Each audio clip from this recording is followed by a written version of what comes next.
All right, everyone. Good evening. I hope you're all doing great this first day of March.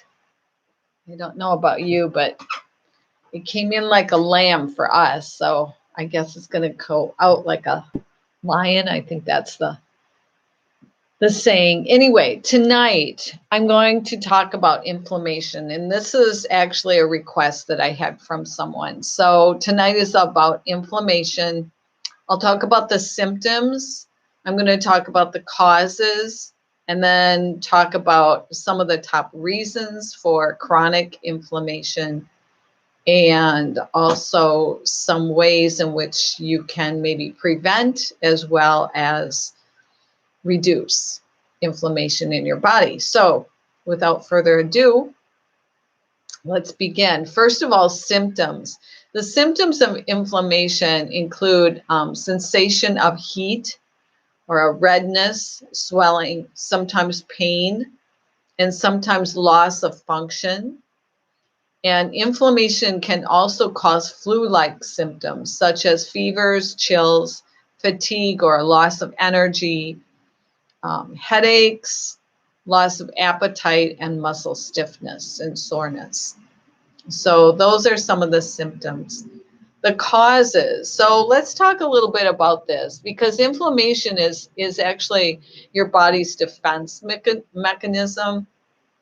The white blood cells are protecting you from invaders such as bacteria or viruses.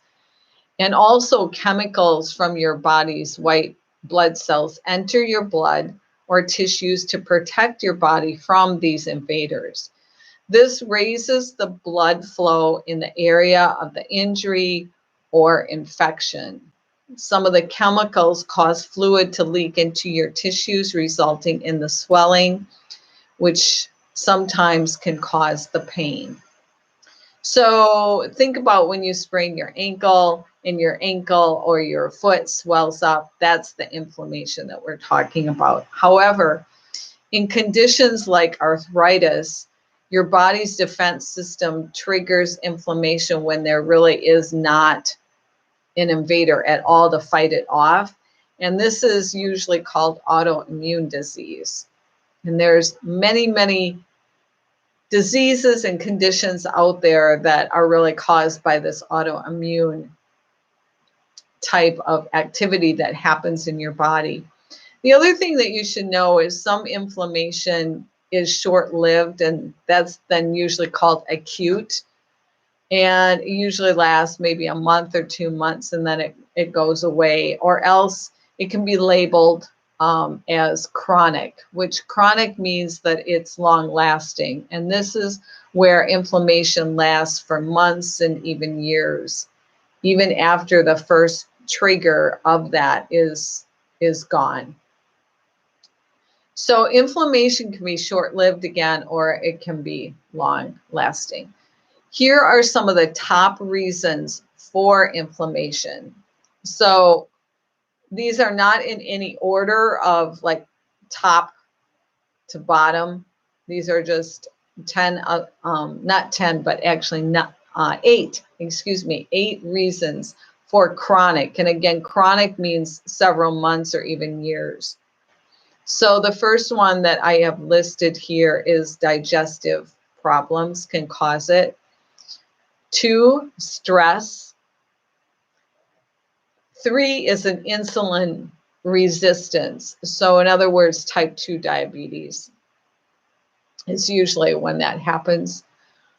Sometimes hormone imbalances can cause this. So an imbalance in especially estrogen, progesterone, or testosterone.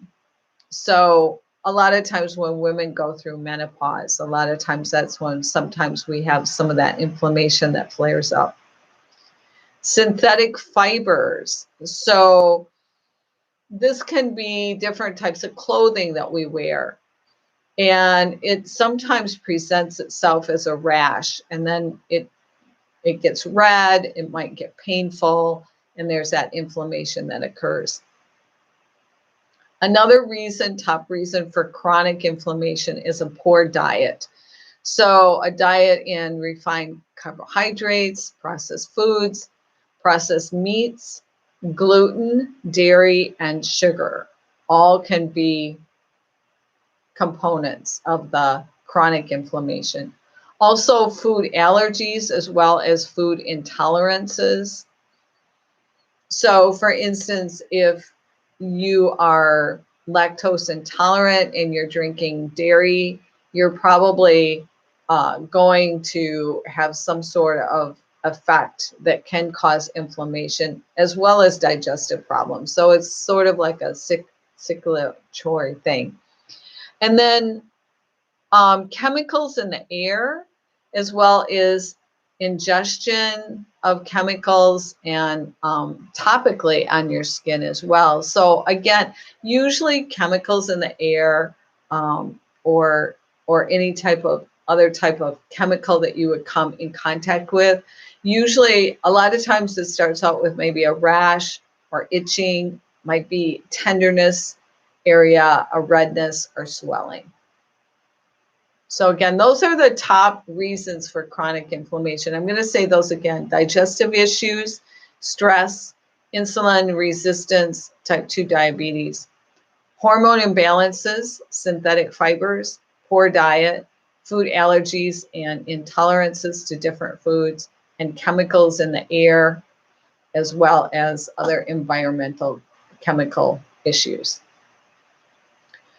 So some of the conditions that are linked to inflammation include arthritis, cancer, heart disease, diabetes, leaky gut or IBS, and osteoporosis. So one of the things that you might be asking is, how is osteoporosis linked to inflammation? And there's actually been clinical evidence that has suggested that inflammation exerts significant influence on bone turnover, inducing osteoporosis. So chronic inflammation, again, chronic means many, many months or even years, may attribute to the reduction in osteoblasts as well as osteoclast cells. There was a clinical study that was done a couple of years ago, and observations correlated several of the inflammatory conditions with osteoporosis. And those included food allergies and intolerances, folks that had arthritis, especially RA, rheumatoid arthritis, as well as inflammation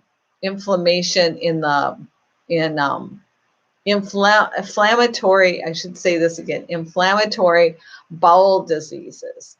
So those three things in particular were linked. So if you have a tendency to have food allergies, intolerances, if you have arthritis, or if you have any type of IBS type issues, this is now linked to osteoporosis.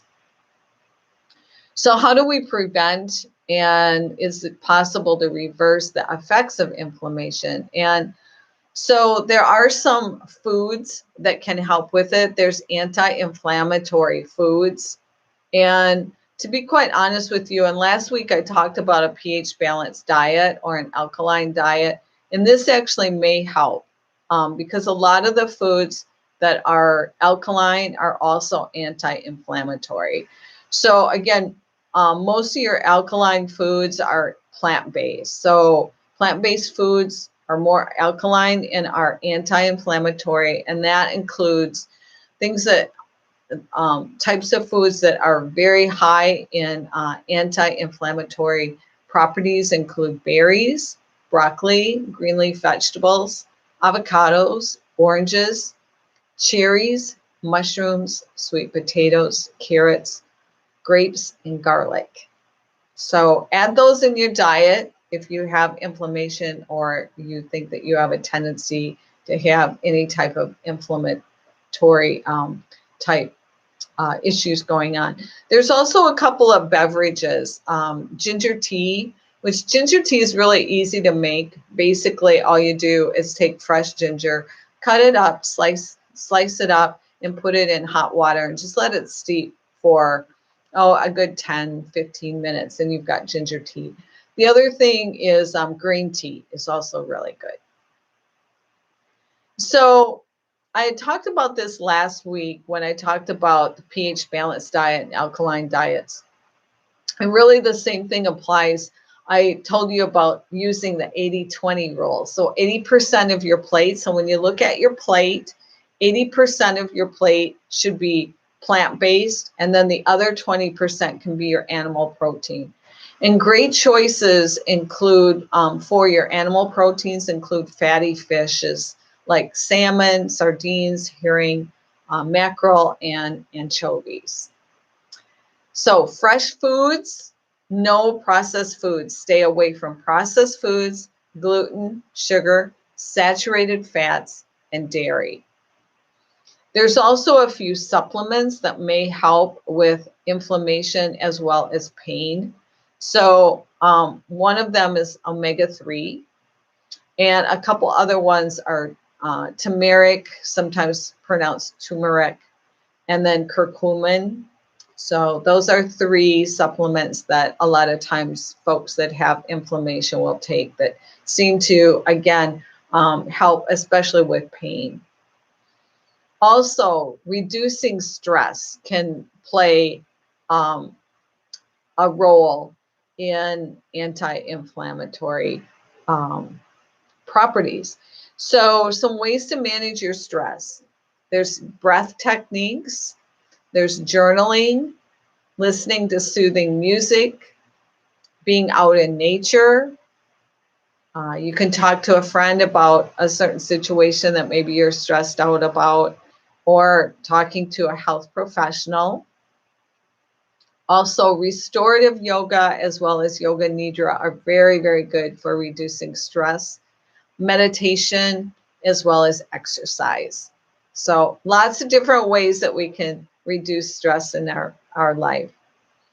And then also the other thing to keep in mind is maybe doing an audit your environment for chemicals. So your clothing, the detergent or detergents that you're using, any soaps that you're using on your skin or on your clothes, lotions that you're putting on your skin, air quality inside as well as outside your home.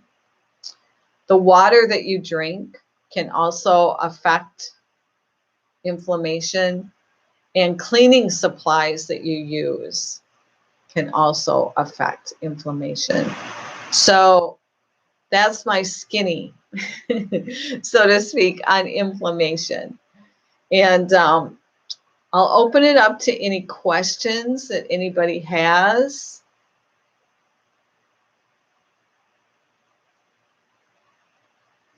Not seeing any questions right now. Remember, if you're watching this after the talk, you can always send me a post down below, and I can answer your questions. The other thing too is I'm always open for suggestions on topics.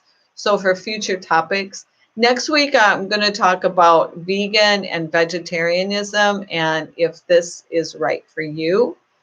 Some people like this type of lifestyle as far as eating choices. Other people it just doesn't work so well with. And if you do decide to go vegan or vegetarian, there are usually some supplements that you may need to take because you're not getting them in your food. So that's what my topic is going to be for next week. And again, it looks like there's no questions for tonight.